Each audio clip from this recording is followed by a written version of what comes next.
Hello friends, C plus plus language सीखने की series में आज हम देख रहे हैं लेक्चर 11 का पार्ट 1, जिसमें हम सीखेंगे operator overloading.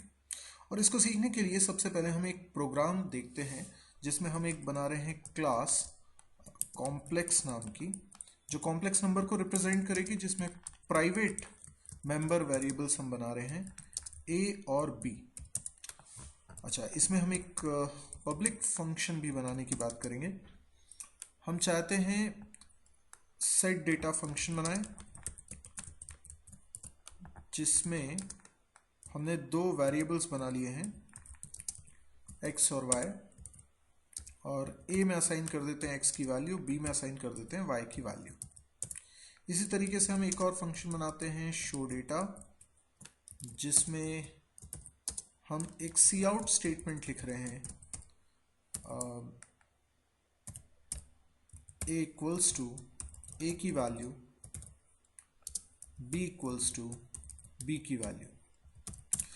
Simply complex number को इनपुट कराना और उसमें वैल्यू सेट करना और उसको डिस्प्ले कराना, ये काम करने के लिए हमने दो फंक्शंस बना ली। अब मुझे अगर दो कॉम्प्लेक्स नंबर्स को ऐड करना है तो कैसे करेंगे? हम पहले भी एक वीडियो में इस तरह का प्रोग्राम बना चुके हैं, मैं उसी प्रोग्राम को दोबारा बना रहा हूँ। मैं क्या चाहता हूँ, पहले मैं मेन फंक्शन बना के आपको बताता हूँ। सबसे पहले हम मेन फंक्शन में CLR SCR क्लियर करते हैं स्क्रीन को, और कॉम्प्लेक्स क्लास के तीन ऑब्जेक्ट्स बनाते हैं C1 C2 C3। अच्छा, C1 डॉट सेट डेटा, इससे क्या होगा? इससे होगा ये कि हम दो वैल्यूज़ 3 और 4 C1 के A और B में पहुंचा देंगे। इसी तरीके से C2 के साथ भी हम यही करेंगे। C2 dot set data function call किया और इसमें मैंने 5 और 6 सेट कर दिया। तो C1 C2 में डेटा आ चुका है, C1 C2 के A और B में डेटा आ चुका है। अब हम चाहते हैं C1 C2 का डेटा ऐड करना। तो अगर मैं लिखता हूँ C3 assign C1 plus C2, तो ये वर्क नहीं करेगा, ये एरर देगा। ये लाइन क्यों एरर देती है, इसको समझिए। कंपाइलर इस प्लस को देखकर प्लस की सही डेफिनेशन को फाइंड आउट करने की कोशिश करेगा। कंपाइलर ये जानता है कि प्लस के दोनों ऑपरेंड्स यदि प्रिमिटिव टाइप के हैं तो वो कैसे वर्क करेगा, लेकिन कंपाइलर ये नहीं जानता है कि प्लस के दोनों ऑपरेंड्स अगर नॉन प्रिमिटिव टाइप के हों, जैसे कि यहाँ कॉम्प्लेक्स टाइप के हों, तो कैसे उनको ऐड किया जाता है। इसीलिए इस लाइन में एरर आएगी। ठीक है, अगर हमें C1 C2 को ऐड ही कराना है तो हम एक दूसरा तरीका यूज़ करते हैं। हम यहाँ ऐड फंक्शन को कॉल करते हैं और उसमें हम C2 as an argument pass करते हैं। अब देखिए, ऐड फंक्शन को C1 कॉल कर रहा है, इसका मतलब ऐड फंक्शन एक मेंबर फंक्शन होगा। इस लाइन को हम कैसे एक्सप्लेन करेंगे? आप भी बिल्कुल एक्सप्लेन करने पे ध्यान दीजिएगा, क्योंकि इसको एक्सप्लेन करने से हमें सारी बातें समझ में आएंगी। C1 ने ऐड फंक्शन को कॉल किया, C2 as an argument pass हुआ, और ऐड फंक्शन ने जो रिटर्न किया वो C3 में असाइन हुआ। देखिए मैंने क्या बोला, C1 ने ऐड फंक्शन को कॉल किया, इसका मतलब ऐड फंक्शन एक मेंबर फंक्शन है। मेंबर फंक्शन है, इसका मतलब वो क्लास में बना होगा। ऐड फंक्शन हम इसमें बनाएंगे, इसमें हम C2 as an argument pass कर रहे हैं। अब C2 क्योंकि कॉम्प्लेक्स टाइप का है तो हमें कॉम्प्लेक्स टाइप का यहाँ पर एक ऑब्जेक्ट बनाना पड़ेगा। हमने C बना लिया, और ऐड फंक्शन जो रिटर्न करेगा वो C3 में असाइन होगा। अब C3 में तभी असाइन हो सकता है जब ऐड फंक्शन रिटर्न करे कॉम्प्लेक्स टाइप की वैल्यू। तो मैं यहाँ कॉम्प्लेक्स रिटर्न टाइप लिख रहा हूँ। ये फंक्शन हम बना रहे हैं। ओके, और इसके बाद C3 dot show data just to print the result. HCH programming. ठीक है,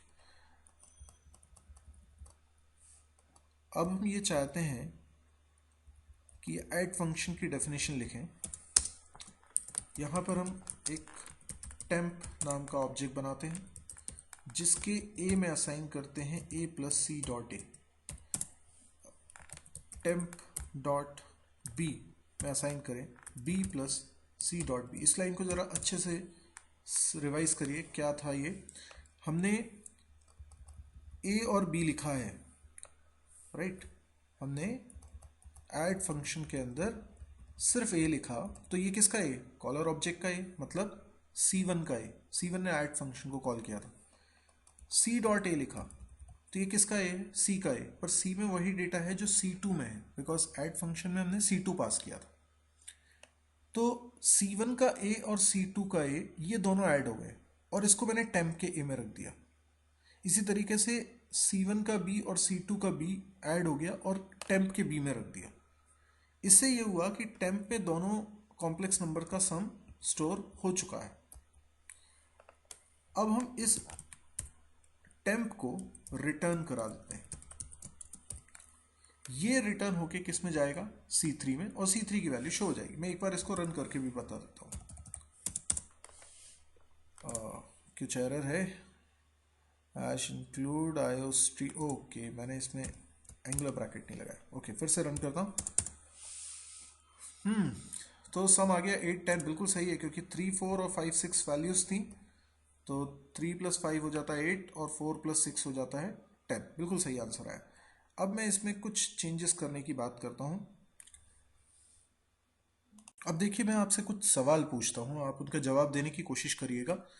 क्या हम इस ऐड फंक्शन का नाम बदल के सम कर सकते हैं? यानी यहाँ जो मैंने फंक्शन डिफाइन किया है इसका नाम चेंज करके सम कर सकते हैं? यस कर सकते हैं, पर उसके लिए मुझे कॉल के वक्त भी इसे सम लिखना पड़ेगा। अच्छा मुझे बताइए, क्या इसका नाम चेंज करके प्लस रख सकते हैं? नहीं, इसका नाम हम प्लस नहीं रख सकते क्योंकि एक रूल है, फंक्शन के नाम में अल्फाबेट, डिजिट, अंडरस्कोर के अलावा और कोई सिंबल नहीं होना चाहिए और प्लस अलाउड नहीं है, इसीलिए ये फंक्शन का नाम नहीं हो सकता। लेकिन अगर होता तो कितना बढ़िया होता, फिर मैं इसे कॉल करता प्लस लगा के, यानी यहाँ पे फंक्शन का नाम सम ना होके प्लस होता। लेकिन C++ का ये कहना है कि यदि आप किसी ऑपरेटर सिंबल को as a function name use करना चाहते हैं तो कर सकते हैं, शर्त इतनी है कि आप उसके पहले ऑपरेटर कीवर्ड लिखें। यस ऐसा आप कर सकते हैं, लेकिन याद रहे कि आप उन्हीं ऑपरेटर्स को फंक्शन नेम के तौर पे यूज कर सकते हैं जो सी लैंग्वेज में एक वैलिड ऑपरेटर था। यानी सी लैंग्वेज में ऑपरेटर का नाम ऑपरेटर प्लस था, इसलिए हम लिख सकते हैं। लेकिन क्या हैश करके कोई ऑपरेटर था? नहीं, तो हम नहीं लिख सकते। डॉलर करके कोई ऑपरेटर था? नहीं, तो हम नहीं लिख सकते। तो जो सिंबल सी लैंग्वेज में ऑपरेटर नहीं है वो यहां पे यूज नहीं कर सकते। अब फंक्शन का नाम है प्लस, पर उसके पीछे लगा है ऑपरेटर कीवर्ड, तो ऐसे फंक्शन को कॉल करने के लिए भी आपको ऑपरेटर कीवर्ड लिखना पड़ेगा। C1 डॉट ऑपरेटर प्लस और उसमें C2 as an argument pass हो रहा है। देखिए सब कुछ वैसा ही है, फंक्शन का नाम बदल गया है, लेकिन जब हम फंक्शन का नाम ऐसा कोई ऑपरेटर सिंबल रखते हैं तो एक और खास बात सामने आती है। ऐसे किसी फंक्शन को हम बिना डॉट लगाए भी कॉल कर सकते हैं, यानी C1 के बाद डॉट ना लगाएं तो फिर ऑपरेटर कीवर्ड भी नहीं लिखना है और आर्ग्यूमेंट पे पैरेंथेसिस भी नहीं लगाने। यानी आपके पास दो तरीके हैं, या तो आप लिखें C1 डॉट ऑपरेटर प्लस और पैरेंथेसिस में C2, एक तरीका जो कि फंक्शन को कॉल करने वाले तरीके जैसा ही है, और दूसरा तरीका है जो अभी हमने लिखा है C1 प्लस C2। तो कोई ऑब्जेक्ट अपने मेंबर फंक्शन को कॉल करता है डॉट लगा के, लेकिन अगर वो मेंबर फंक्शन एक ऑपरेटर सिंबल है तो उसे कॉल करने के लिए उसे डॉट लगाने की जरूरत नहीं है। डॉट ना लगाएं, सीधे उस ऑपरेटर का नाम लिखें बिना ऑपरेटर कीवर्ड के और आर्ग्यूमेंट पे पैरेंथेसिस भी ना लगाएं। ऐसा करने पर भी मीनिंग चेंज नहीं होता है। इसको एक्सप्लेन अभी भी मैं करूंगा। C1 ने प्लस को कॉल किया, C2 as an argument pass हुआ और प्लस ने जो रिटर्न किया वो C3 में असाइन हुआ है। देखिए कोडिंग में कहीं कोई चेंज नहीं किया, हमने जो प्लस ऐड फंक्शन की कोडिंग बनाई थी, कोडिंग तो वही है, वर्किंग भी सेम है, लेकिन अब हम C1 प्लस C2 लिख पा रहे हैं जो हम पहले नहीं लिख पा रहे थे। इसका मतलब हमने कॉम्प्लेक्स क्लास के ऑब्जेक्ट्स के लिए प्लस ऑपरेटर को डिफाइन कर दिया है, और अब हम कॉम्प्लेक्स के ऑब्जेक्ट्स के बीच में प्लस ऑपरेटर लगा सकते हैं। तो ये हुई ना कमाल की बात। आज तक हम नॉन प्रिमिटिव टाइप को ऐड करने के लिए फंक्शन बना रहे थे, ये प्लस ऑपरेटर भी फंक्शन की तरह है, लेकिन हम इसको बोलते हैं ऑपरेटर।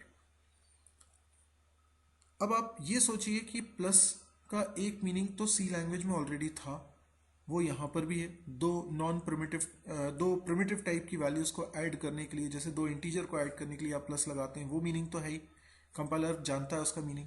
लेकिन एक नया मीनिंग हमने बना दिया है प्लस का, जो तभी वर्कआउट होगा जब इसके ऑपरेंड्स कॉम्प्लेक्स टाइप के ऑब्जेक्ट्स होंगे, और कभी नहीं।